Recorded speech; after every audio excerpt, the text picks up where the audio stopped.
Hi, I'm Jason, a content manager at InfluxDB. And I'm Zoe Steinkamp, a developer advocate at InfluxDB. And today we're going to be talking about explicit schemas. So before we get into explicit schemas, Zoe, maybe you can just tell us what a schema is. A schema is how you want to design and organize your data inside of a database. Now, Influx is a little bit special in that we can do an explicit schema where you tell us how you want your data organized, or an implicit where we build the schema based off the data you send us. Okay, is there an ideal way to design a schema? There is. So when it comes to InfluxDB, we care a lot about querying. Specifically, if you're going to be querying on a data set, we want you to go ahead and make it a tag. So for example, here, I have my earthquake data. I have my timestamp, my place, which is a tag, and then my tsunami, my latitude, and my longitude. I'm mainly going to be querying on this one. I want to know where the earthquakes are happening. I want to know if it's San Francisco or if it's Anchorage. So I'm going to turn that into a tag. But I'm not going to really be querying as much on the tsunami or the latitude and the longitude. So those can go ahead and stay fields. The reason tags are faster is because they're indexed inside of InfluxDB, so we specifically make those more efficient to query on.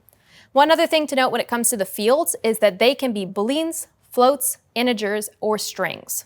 Okay, so now I know one of the big things about InfluxDB is that we're a schema-less database, right? So that's that implicit schema. So why then would I want to use an explicit schema? So explicit schemas can be very helpful to protect against bad write requests. Now those can be for something like a mistake, like your coworker could accidentally upload data that was bad. But more commonly, it's normally because you do not have full control over the data source coming in. Maybe you're using a device built by a different company, or maybe you're just getting data from an outside source as well.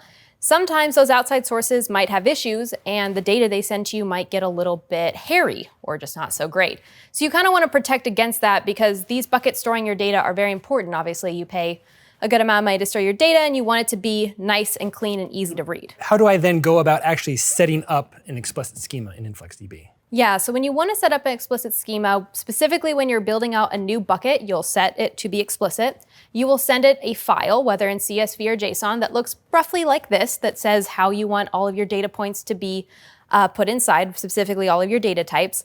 And from there, the bucket will be created and it will be set to only accept the write that makes your schema. Okay, so now once I've got it set up, how do I know that it's working? So the first thing you're going to want to actually do is send it bad data. We suggest that because you want to make sure it blocks it. It goes 400 error, bad write request, I don't want this. That's exactly what you want to see.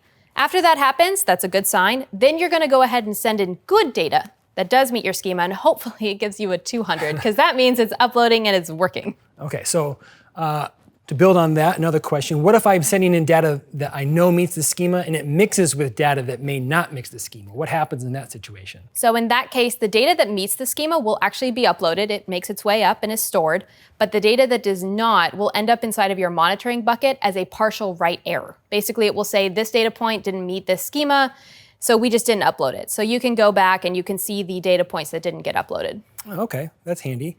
Now, what if I already have a bunch of buckets that are schema-less or using the implicit schema and I want to make them explicit? Can I do that really easily? Yes, you can, but one thing to note is you can't change your bucket from explicit to implicit or vice versa. But what you can do is create a new explicit bucket in particular, and we make it super easy to transfer your data from one bucket to another.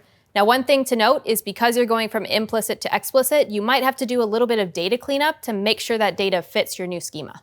Okay, well this is obviously a great tool. Are there any other resources that you recommend for people to get started with this? Yeah, so if you're thinking about doing an explicit schema, I really highly suggest looking in how to build a good schema when it comes to InfluxDB, because if you're already doing all the hard work of doing this ahead of time, make sure to do it right the first time, get it all done, get it all efficient. Great advice. Well, hopefully that's useful for you as well, and we can't wait to see what you build with it.